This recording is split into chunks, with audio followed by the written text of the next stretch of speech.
America তাদের দখলদারিত্ব চালানোর জন্যই আজকে সেই হামলা চালিয়ে আজকে প্রেসিডেন্ট মাদুরো এবং তার স্ত্রী সিলিয়া ফ্লোরেসকে অপহরণ করেছে।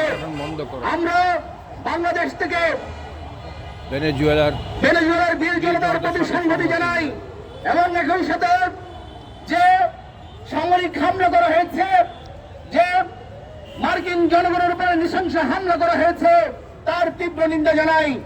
বন্ধুগণ, আমরা বাংলাদেশের ছাত্র যুব সংগঠন আমরা বলতে চাই, আজকের যুগে এই সাম্রাজ্যবাদী রাষ্ট্রগুলো শুধুমাত্র আজকে বিশ্বব্যাপী পুঁজির কর্তৃত্ব করছে তাই নয়, আজকে দেশ দখল করছে, সার্বভৌমত্ব রাষ্ট্রের উপর আঘাত করে সেই রাষ্ট্রের নির্বাচিত জনপ্রতিনিধি প্রেসিডেন্টকে তারা অপহরণ করছে।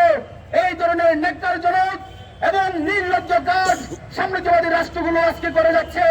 তার নেতৃত্ব দিচ্ছে ওই আমেরিকা এবং তাদের মিত্ররা। বন্ধুগণ, আমরা আজকে এই ঘটনার তীব্র নিন্দা জানাই এবং প্রতিবাদ জানাই।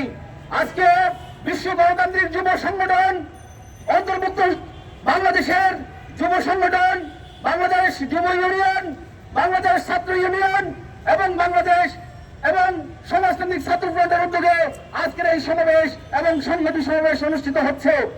আমাদের আজকের এই সমাবেশে এখন বক্তব্য রাখবেন, সভাপতিত্ব করবেন বাংলাদেশ যুব ইউনিয়ন কেন্দ্রীয় কমিটির সংগ্রামী সভাপতি খান আসাদুজ্জামান মাসুম।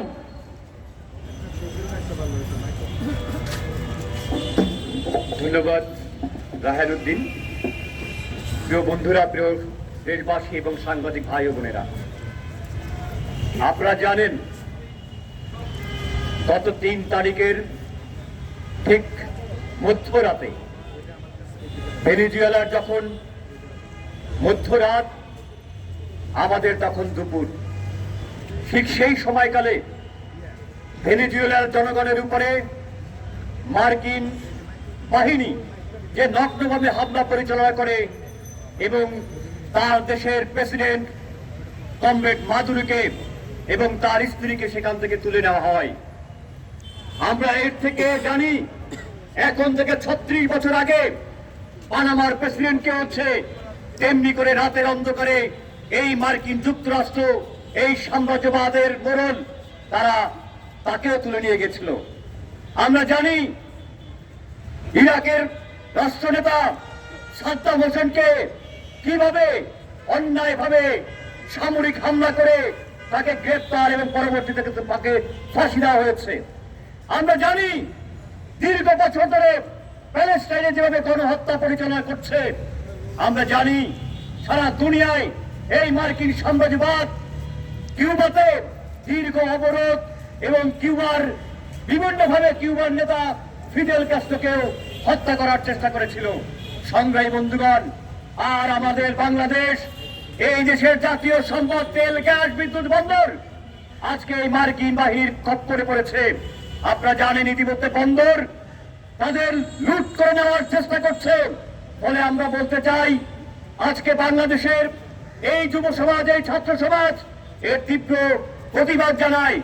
আমরা আজকে অবিলম্বে আমরা বলবো কমরেড মাদুরোকে অবিলম্বে তাকে মুক্তি দেওয়া হোক এবং ভেনেজুয়েলার আশেপাশে যে সামরিক বাহিনীর ঘাঁটি দিয়েছে, নৌবাহিনীর ঘাঁটি দিয়েছে মার্কিন বাহিনী, সেটা প্রত্যাহার করা হোক।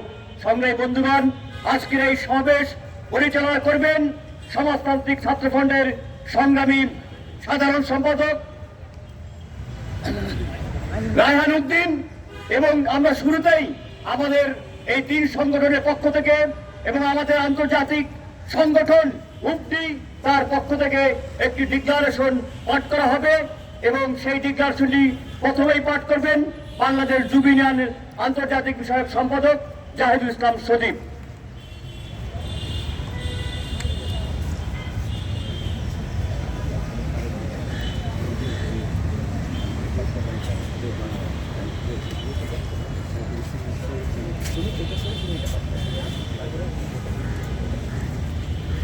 বন্ধুগণ, আমাদের আজকের এই ৩ সংগঠনের একটি যৌথ ডিক্লারেশন, সেটা আমরা দুটি ভাষা এখানে পাঠ করব।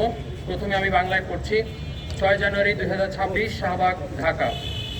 আমরা আজ এখানে জড়ো হয়েছি মার্কিন সাম্রাজ্যবাদের বিরুদ্ধে আমাদের দৃঢ় অবস্থান জানান দেওয়ার জন্য। আমরা মিলিত হয়েছি ভেনেজুয়েলার বীর জনতার সাথে একাত্ম হওয়ার জন্য, যে দেশটি কয়েক দশক ধরে লাগাতারভাবে মার্কিন সাম্রাজ্যবাদের প্রবল অর্থনৈতিক অবরোধ ও সামরিক হামলার হুমকি মোকাবেলা করে টিকে আছে। আমরা আজ কমরেড নিকোলাস মাদুরো ও কমরেড সিলিয়া ফ্লোরেসের মুক্তির দাবি নিয়ে এসেছি, যাদেরকে ডোনাল্ড ট্রাম্পের নির্দেশে রাতের আধারে নিজ মাতৃভূমি থেকে অপহরণ করা হয়েছে। সাম্রাজ্যবাদ খনিজ সম্পদ লুণ্ঠনের অভিপ্রায়ে নতুন করে ঝাঁপিয়ে পড়েছে লাতিন আমেরিকার এই তেল সমৃদ্ধ দেশটির উপর। সম্প্রতি সম্পূর্ণ বেআইনি ও আন্তর্জাতিক আইন বিরোধী এক অভিযানে ডোনাল্ড ট্রাম্প প্রশাসনের নির্দেশে ভেনেজুয়েলা গণপ্রজাতন্ত্রের প্রেসিডেন্ট কমরেড নিকোলাস মাদুরো ও তার স্ত্রী কমরেড সিলিয়া ফ্লোরেসকে তাদের নিজ মাতৃভূমি থেকে জোরপূর্বক অপহরণ করা হয়েছে। এই সন্ত্রাসী কর্মকাণ্ডের অজুহাত হিসেবে সাম্রাজ্যবাদী শক্তি আবারও তার পুরনো সেই মিথ্যা অস্ত্রটির আশ্রয় নিয়েছে, যা হচ্ছে মাদক চোরা কারবারের অভিযোগ। 1990-এর দশকে পানামার প্রেসিডেন্ট জেনারেল ম্যানুয়েল নরিয়েগাকে উৎখাত ও বন্দী করতে মার্কিন সাম্রাজ্যবাদ ঠিক একই প্রোপাগান্ডার আশ্রয় নিয়েছিল। এটি কোনো বিচ্ছিন্ন ঘটনা নয়, এটি একটি সুপরিকল্পিত সামরিক আগ্রাসনের অংশ। এই অপহরণ অভিযান চালানোর জন্য পশ্চিম গোলার্ধে অবস্থিত মার্কিন যুক্তরাষ্ট্রের 20টি সামরিক ঘাঁটি থেকে 150টির বেশি সামরিক বিমান ও হেলিকপ্টার মোতায়েন করা হয়েছিল। এই বিশাল সামরিক শক্তি প্রদর্শনী প্রমাণ করে এটি একটি রাষ্ট্রীয় সন্ত্রাসবাদী অভিযান। এছাড়া ভেনেজুয়েলার সমুদ্র সীমাকে এখন ঘিরে রেখেছে মার্কিন নৌবাহিনীর রণতরী সমূহ, যারা শুধু ভেনেজুয়েলাই নয়, প্রতিবেশী কিউবা ও কলম্বিয়া সরকারকেও প্রকাশ্যে হুমকি দিচ্ছে প্রতিনিয়ত। প্রিয় বন্ধুগণ, আমরা জানি সাম্রাজ্যবাদ কেন তার নিজের দেশের সীমানা ছাড়িয়ে সারা দুনিয়ার উপর অবাধ পুঁজির কর্তৃত্ব স্থাপন করতে চায়। কেবল বাজার দখলই নয়, বরং সারা পৃথিবীতে ছড়িয়ে ছিটিয়ে থাকা প্রাকৃতিক সম্পদ লুণ্ঠনে সাম্রাজ্যবাদ তার সর্বশক্তি নিয়োগ করে থাকে। বাজার দখলের জন্য সে আন্তর্জাতিক আইন ও বিভিন্ন বৈশ্বিক সংস্থাকে ব্যবহার করে। সম্পদ লুণ্ঠনের জন্য সামরিক হস্তক্ষেপ, রেজিম চেঞ্জ, এমনকি দীর্ঘ যুদ্ধের পথ সে বেছে নেয়। আমরা ভুলে যাইনি চিলি সালভাদর আইনদের কথা, যাকে সামরিক কুয়ের মাধ্যমে হত্যা করা হয়েছিল। ইরাকের ক্ষত আজও আমাদের বুকে দগদগে ঘা হয়ে আছে। লিবিয়াকে কিভাবে ধ্বংসস্তূপে পরিণত করা হয় সেটিও আমরা ভুলিনি। সাম্রাজ্যবাদের বিরুদ্ধে জোরদার লড়াই আমাদের রাজনৈতিক জীবনের অবিচ্ছেদ্য অংশ। পুঁজির আগ্রাসনী মানবতাকে ভুলুণ্ঠিত করেছে। আমরা আছি কিউবার পাশে, আমরা ছিলাম ভিয়েতনামের জনগণের প্রতিরোধের পাশে। আমরা লাতিন আমেরিকার প্রতিটি সংগ্রামের সাথে একাত্ম বোধ করি।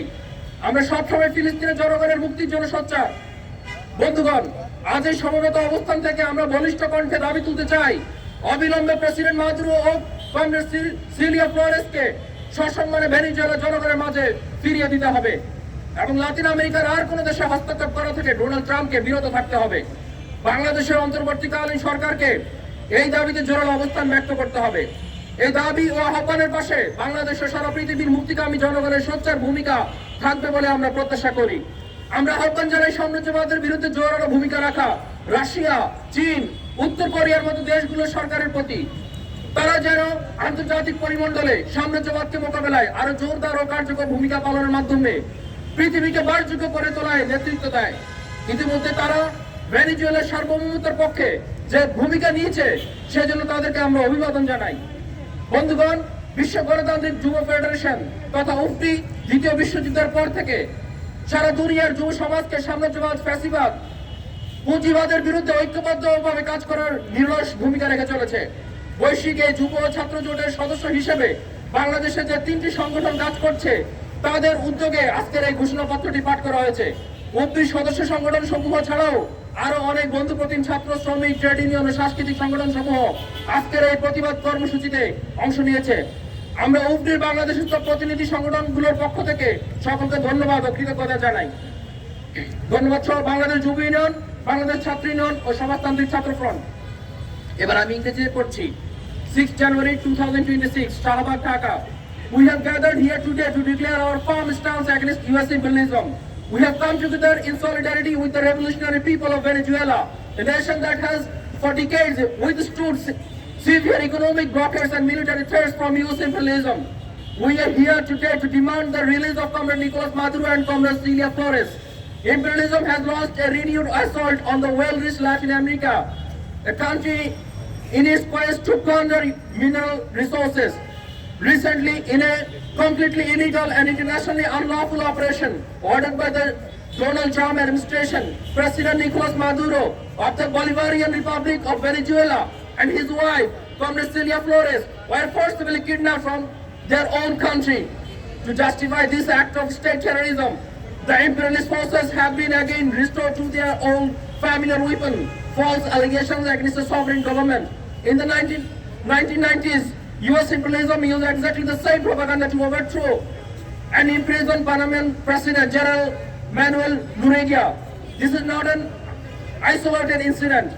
It is part of a careful planned military aggression.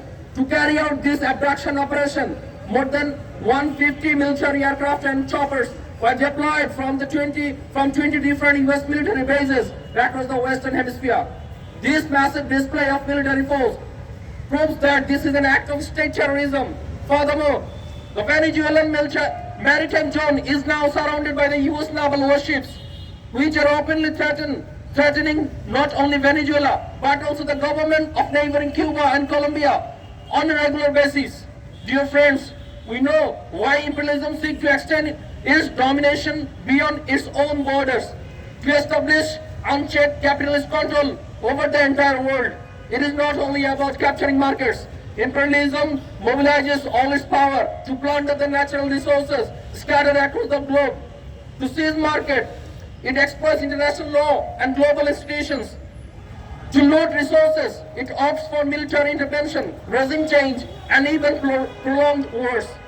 We have not forgotten Chile Salvador Allende, who was killed in a military coup. The wounds of Iraq remain fresh scars in our hearts. We have not forgotten how Libya was reduced to ruins. The intensified struggle against imperialism is an inseparable part of our political life. Capitalist aggression is what tramples humanity. We stand with Cuba. We stood with the resistance of the Vietnamese people. We feel united with every struggle in Latin America. We have always raised our voice for the liberation of the Palestinian people. Dear friends, from the procession today, we strongly demand the immediate and dignified return of President Maduro and Comrade Celia Flores to the people of Venezuela. Donald Trump must refrain from interfering in any further Latin American country. The interim government of Bangladesh must take a strong position on this demand. We expect the strong support of the freedom-loving people of the world and around the globe and Bangladesh for this demand and call. We urge the governments of countries such as Russia, China and North Korea, which have played a strong role against imperialism, to take even more robust and effective measures in the international arena to confront imperialism and help make the world a livable place. We commend them for the stance they have already taken in support of Venezuela's sovereignty. Thank you all.